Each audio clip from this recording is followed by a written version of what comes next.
Within 24 hours of President Trump announcing an extended ceasefire with Iran, a number of cargo ships have been attacked in the Strait of Hormuz.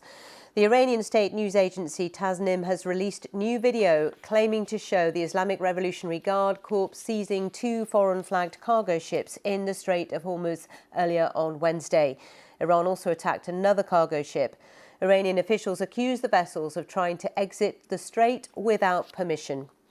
With Iran's ongoing chokehold over the waterway, up to 2,000 vessels are stuck in the Persian Gulf. It's causing economic havoc around the world, especially in energy markets.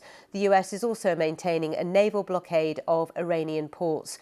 Iran's chief negotiator Mohammad Bagher Ghalibaf says Iran cannot reopen the vital shipping route while the US maintains its blockade, which Iran considers a ceasefire violation. Meanwhile, the White House says there's no deadline for an end to the ceasefire with Iran, which Donald Trump extended on Tuesday night. The press secretary, Caroline Leavitt, told reporters the president would decide when the war would finish.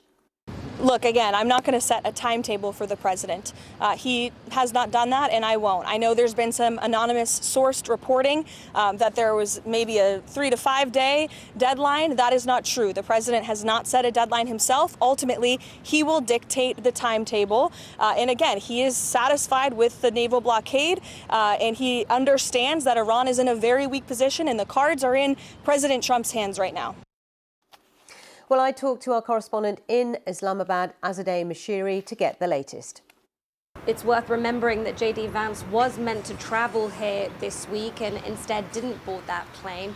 No one has turned up here, and yet this is the week we were expecting peace talks, if not a deal, at least another round of negotiations. And so the fact that instead we're seeing these events in the Strait of Hormuz feels like an extremely precarious moment. 2 of the ships that were attacked belong to the world's biggest shipping company. Now, none of this, Sally, means that negotiations aren't happening behind the scenes. We are hearing that Pakistan is trying to bridge the gap between the two and is trying to bridge that deep mistrust that runs historically between the United States and Iran. But it does feel like that path towards a mediated solution is being increasingly squeezed. Instead, what we're seeing is the United States and Iran trying to run down the clock. The United States is hoping that its blockade of the Strait of Hormuz will create enough economic pain that Iran will come to the negotiating table, let go of some of its demands. So far, we haven't seen that happen. Iran similarly is hoping that the fact that its own blockade and these attacks is causing economic havoc, that it's affecting energy prices, that Donald Trump will want a deal quickly, let go of some of his concessions, lift that blockade. Keep in mind, there is also a visit by King Charles to the United States that is coming up. It does feel, Sally, like we're waiting to see who blinks first. Yeah, absolutely, which means it is unlikely, is it not, that talks will take place this week. Today is Thursday, and that was very much the focus, that this week we'd see a second round of in-person negotiations. I think the one thing we can say for certain is that this war has been incredibly unpredictable. And so I think it's still too early to completely rule it out. Remember when the first round of talks happened earlier this month? The night before they happened, we weren't sure whether either side would turn up. That led to the highest level face-to-face talks between the United States and Iran since 1979, since the Islamic Revolution, when the regime was founded. So I wouldn't rule it out completely, but it does feel like the chances are lower than they were last week if you're going to be placing any sorts of bets. So I think the path is still there. We have heard from Pakistan that they are still mediating. We've heard from other sources that both sides are recognizing that Pakistan has been working very hard to get these two to the negotiating table. But the fact is, we thought that would have already happened by now, and it hasn't. Azadeh Mashiri there with the latest from Islamabad. Well, there has been a major shake-up at the US Department of Defense. The Secretary of the Navy, John Felan is leaving the Trump administration effective immediately, according to a statement from a Pentagon spokesperson. Felan is the second high-ranking US military official to leave his role this month after Army Chief of Staff was asked to step down a few weeks ago. Benjamin Raad, who's Senior Fellow with the Berkel Center for International Relations and a lecturer in law at UCLA, gave me his assessment of what's going on within the military. Given that this is the highest ranking official in the Navy and given the prominent role the Navy has played in these operations and continues to play, it is, to say the least, disruptive and a sign of the internal dysfunction that exists and also the tension within the Defense Department between Secretary Hegseth, his number two, the deputy, and then subordinates on down the chain. So indeed, this is something that's going to cause, I think, additional headaches for the president and his team as this war goes on. Yeah, as the war goes on. And the pressure is on the US, certainly from Iran, to stop that blockade of its ports in the Strait of Hormuz, which is something that the Navy was sort of in charge of. Just give us your take on where we are, Benjamin. We haven't talked for a little while.